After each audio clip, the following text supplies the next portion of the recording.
What up, kids? JD back again with episode number 2. This one regarding reviewing all of those juicy offers. You did it. You followed all of our prescripted advice and you won.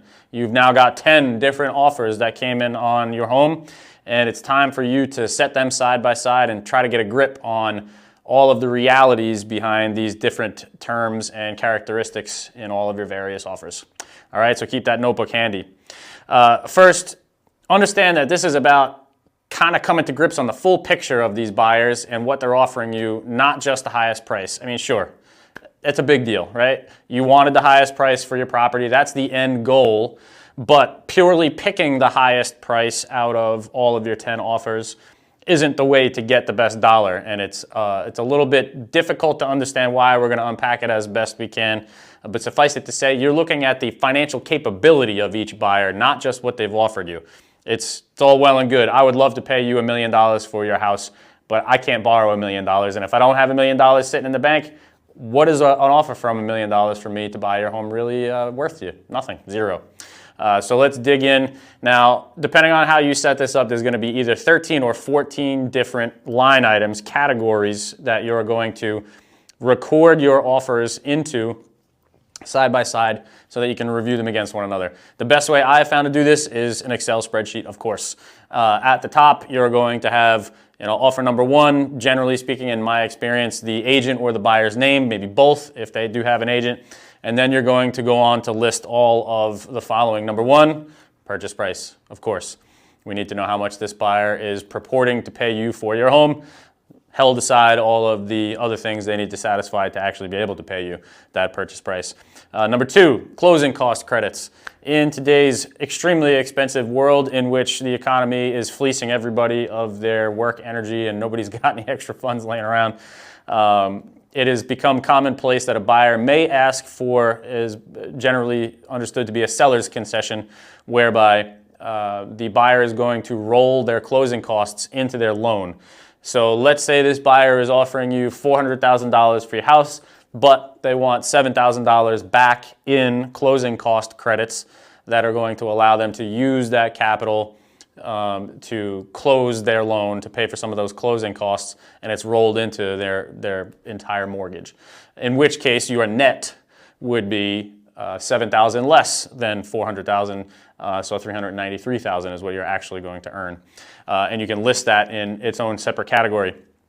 Next is the amount of the earnest money deposit. This is the first deposit, the first piece of skin in the game that the buyer is going to cough up to tell you that they are serious about this transaction. And this is the amount of money paid to initiate the purchase and sales agreement and to get into that contractual relationship with you. This is anywhere ranging from $500 to as much money as you would like to spend to communicate as a buyer that you are very serious about purchasing this property. The lower the earnest money deposit, the less skin in the game, and frankly, the less serious you can take this offer. However, lots of people they don't have the capital. They may be fully qualified buyers. They're just getting some assistance for down payment, and they're trying to not come out of pocket for anything at all if they can avoid it. So they're offering a very low earnest money deposit.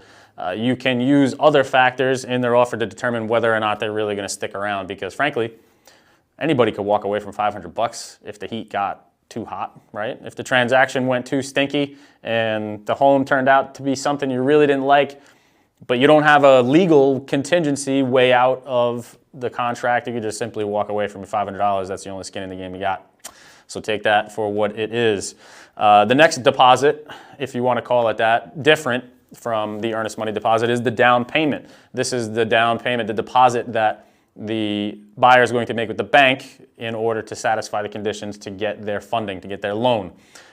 This, again, can be anywhere from 3.5% up to 99% if they really wanted to borrow just 1% of the value of a home. Any of that is possible depending on the loan type, the type of borrowing that this buyer is doing.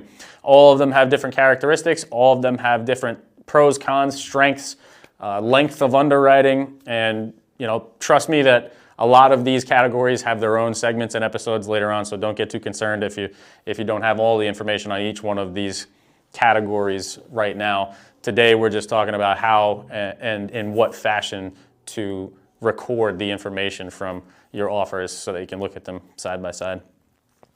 Next is that loan type we were just referencing. Is it an FHA? Is it USDA? Is it VA? Is it conventional? Is it portfolio? There's a million different loan products out there. You will be, unfortunately, responsible for learning about them all because you don't need no stinking Realtah, right? And understanding each one of those loan products and how they compare to others that are out there and what that means to you as a seller. Most of the different characteristics, at least for you, and we'll go over this again in different segments, involve additional inspections or appraisal inspections in the case of FHA, or the length of underwriting. Is it taking a very long time to secure this loan, in which case you as a seller, you're making extra mortgage payments and insurance payments and other carrying costs. You're going to be in that home longer, which will cost you more money, period. And you have to weigh that in your consideration of all these offers against one another. Next being the closing timeline, the proposed closing date. Is it near in the future? Is it very far in the future? Is it governed by the loan underwriting process as we just described? Cash buyers can close very quickly in as much time as it takes an attorney or a title company to do title research, as long as they got access to that cash.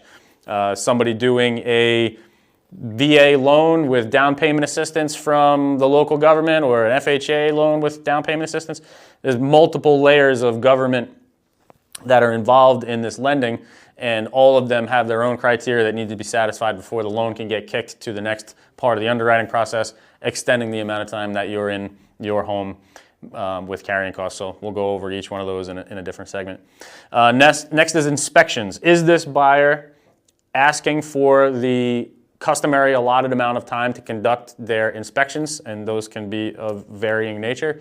And in most states, an unlimited nature. They can conduct any inspections that they want, as many times as they want, within an allotted period of time. Here in Rhode Island, it's 10 business days from the date that the contract is executed. So those buyers can do whatever the heck they want in your home up until that 10th day expires, during which they are responsible for completing those inspections and asking for any repairs to be done or credits in the purchase price for the buyer to undertake those repairs themselves. Again, inspections is its own ball of wax. We're going to go through all that in another episode, but you need to record whether or not they're looking to do inspections. Lots of buyers these days, because the buying atmosphere is so competitive, they will look to make that inspection contingency a little bit more rosy in the eyes of a seller by limiting the number of days. Let's say they take it from 10 days to 5 days that they have to complete their inspections. That tells you as a seller, hey, they're not going to be able to do as much with those 5 business days as they could have. Otherwise, I got a better shot at surviving this contingency period with this buyer than maybe another one. Or they're waiving. They're completely waiving their right to inspections. Your home is in such amazing condition or so valuable to them that they're willing to forego having a professional look at it at all and give them their opinion on its soundness and maintenance, et cetera, et cetera. Next is appraisals. Is there an appraisal contingency? Some buyers, they would like to borrow money because there are many factors that are beneficial for a buyer in borrowing money, even if they have the capital and the ability to close in cash. However, they may not want a mortgage contingency because they want the deal. They'll represent, hey, I am going for a loan, but I'm waiving my mortgage contingency. If I don't get the loan that I want, I'll just close in cash, making their purchase very, very favorable for a seller. If they're not needing an appraisal at all because they're paying cash, that's the ultimate, but generally speaking, cash buyers know that they have a leg up on the competition, so they're not offering as high of a price. They're using those scales of balance to try to get themselves a better price by paying all cash and shortening the amount of time you as a seller are in your home during the contract period. Next would be escalations. Because of the absolutely nanners competition out there for buyers, the escalation addendum had gained prevalence during the pandemic years and post-pandemic years because buyers want to be able to outbid each other without overbidding, if you understand the vernacular there. So an escalation addendum would read something like, I'm willing to pay $365,000, but I will go $2,000 higher than the next highest offer behind me, or in front of me rather, in order to win the bid. So let's say you're offering 365 with an escalation of 2,000 above the next guy or gal. That next guy or gal, the highest offer out there is at 285. You, Mr. or Mrs. Buyer, are now paying $387,000 for that home. That's how an escalation addendum works. You want to be very detailed in how you're recording these things in your side-by-side Excel spreadsheet. Next would be home sale contingencies. Does this buyer, and hopefully not, have a home of their own to sell before they are financially capable of buying your home? And man, we've talked about this in previous episodes, the seller's suitable housing contingency and everything that comes along with that. Just, it's so many extra layers of risk. Now you are banking the sale of your home on the sale of the buyer's home, which has the buyer themselves on that buyer's home, the buyer's agent, them as a seller, their agent, their attorneys, their buyer's bank, you name it. I mean, it goes on and on, the number of things that could go wrong in that sale transaction that would cause your sale transaction to flop. You really got to get detailed with that. I don't even know if I would recommend trying to accomplish one of these without somebody advocating for you.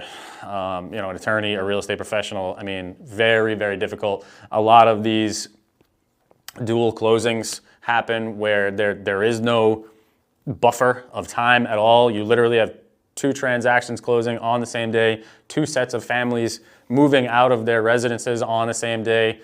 The timing of this just almost always goes screwy, and any little hiccup along the way will cause butterfly effect detriment to your sale. And we do pull them off without a hitch regularly as real estate professionals. Is something that we have had to do because of market circumstances, and we've become very adept at it. We wouldn't let your real estate transaction fall, but man, if you want to do that without a realtor, God bless you. Maybe you should become one. Give me a call. We'll help you get through the real estate exam. You can join our team.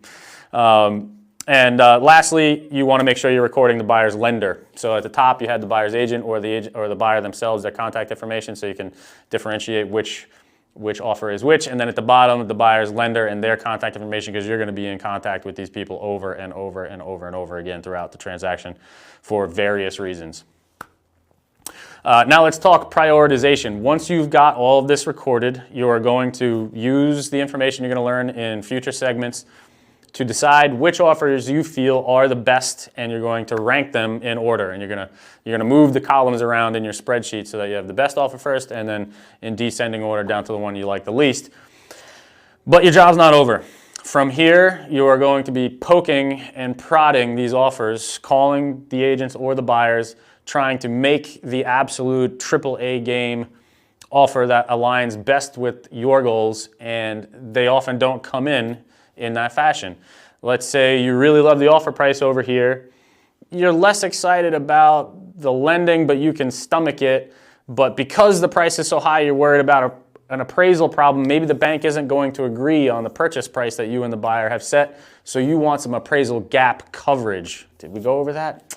Man, let's stop here. Unpack. Let's double click that for a minute. The market is straight ridiculous right now. The buyers are competing so hard against one another to win a bid that prices are getting jacked up way beyond what even the comparable sales in the area are proving as a reasonable value for these homes. That being the case, the bank has access to all the same information that we realtors and the wider public do. They are going to make their own assessment, their own determination on what the real top dollar value is for this asset. And if they don't agree with the purchase price, they're not going to fund a loan for a price much higher than they've decided this home is worth. What happens? Well, in lots of cases, and again, we're going to unpack this in another episode, I won't draw on too long, it's another opportunity for the buyer to negotiate. Listen, the bank thinks this home is only worth X, Y, and Z. How could I possibly pay more for it? Well, Mr. Buyer or Seller, you agreed to pay more for it in this here contract for sale. So you got any more cash?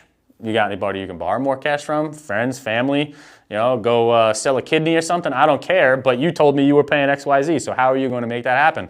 If they can't, you're either taking less you're taking whatever the bank told you the place was worth, or you're going back to the market to try to find another buyer. Want. So maybe, as I described, you love this purchase price.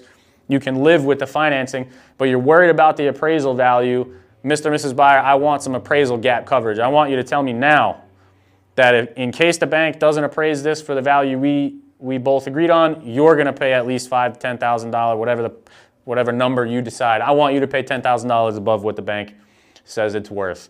And you can lay that out in the initial purchase and sales agreement so you don't have the opportunity for the buyer to renegotiate when the appraisal goes bad. All right?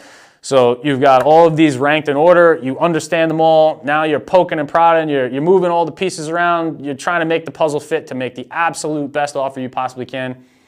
That is the magic and really the art form of reviewing offers and crafting the offer using today's market circumstances, because man, this is not possible. Everything we just described is very difficult in a normal balanced market. You usually have one offer to work with, forget about 7, forget about 10.